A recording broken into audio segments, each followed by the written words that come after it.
राहुल अपनी पत्नी सीमा और अपनी माँ के साथ रहता था। गर्मियों की छुट्टी में राहुल की बुआ फूफा अपने घर अपने लड़के सोनू के साथ उनके घर रहने आए।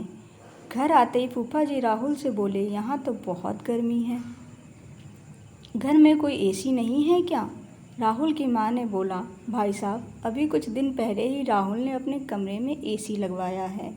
यह सुनते ही फूफा जी ने अपने बेटे से बोले, सारा सामान राहुल के कमरे में ले गए। राहुल और उसकी पत्नी सीमा चुप रहे क्योंकि उन्होंने सोचा कुछ दिनों की बात है। इस तरह बुआ फूफा जी को राहुल के घर रहते 1 महीना हो गया। राहुल ने अपनी माँ से पूछा कि बुआ जी कब जाने वाली हैं? हम सब कब तक ऐसे ही हॉल में सोकर अपना गुजारा करेंगे? उनका छोटा लड़का सोनू सारा दिन उधम करता रहता है। कल तो उसने हमारा नया सोफ़ा बुरी तरह फाड़ डाला। राहुल इस बात पर बहुत गुस्सा हुआ कि नया सोफ़ा फाड़ दिया। वह अपनी पत्नी से बोला, तुम सोनू को ऐसा करने से रोकती क्यों नहीं? सीमा बोली, जब बुआ फूफा जी आए हैं कुछ खाने की डिमांड करते हैं, जिससे सारा समय किचन में बीत जाता है। राहुल ने कहा कि मैं अभी जाकर फूफा जी से पूछता हूँ कि वो आखिर कब जाएंगे। राहुल ने बातों बातों में फूफा जी से कहा कि 1 महीना हो गया है, आपकी जॉब की छुट्टियाँ तो ख़त्म हो गई होंगी ना?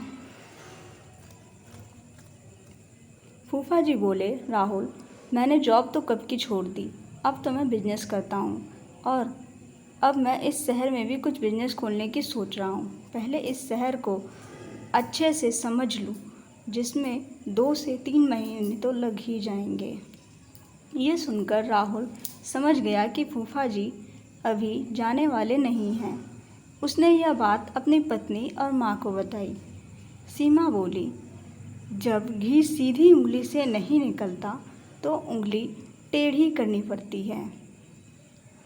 इनके साथ भी कुछ ऐसा ही करना होगा। यह काम आप मुझ पर छोड़ दीजिए। उसी रात बुआ और फूफा जी छत पर थे।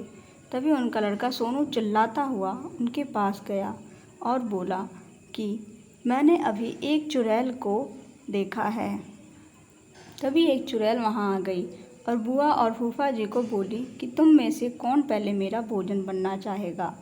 चुड़ैल को देखकर वह बहुत डर गए और उस घर से भाग गए। उनके जाने के बाद सीमा ने अपना चुड़ैल का मुखौटा उतारा। बुआ के परिवार के जाने के बाद सबने चैन की सांस ली। सीमा की सास ने सीमा से कहा कि तू तो बड़ी अच्छी चुड़ैल बनती है। यह कहकर सब हंसने लगे। मॉरल ऑफ द स्टोरी, सीख।